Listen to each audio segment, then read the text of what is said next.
Hey there, fellow gardener. Looking to boost your soil naturally and sustainably? You're in the right spot. Today, we're diving into the world of harvesting worm castings, also known as a gardener's black gold. You'll know your worm castings are ready when the bedding looks dark and crumbly. To get the worms out of their castings, just put some fresh food in one corner of the bin. The worms will move over there on their own, making it easy to collect the castings. For a more thorough job, use a sieve or screen to gently sift out the worms and their eggs from the compost.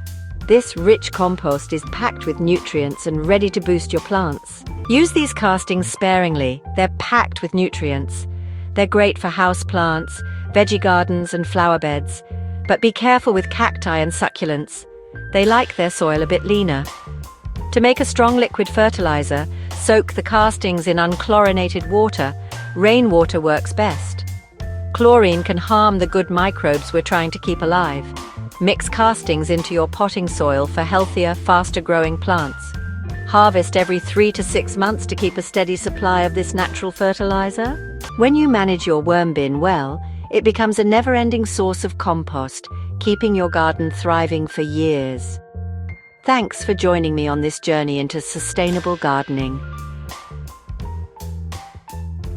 If you found this guide helpful, please like, share, and subscribe for more tips on organic gardening. Let's nurture our gardens and our planet together.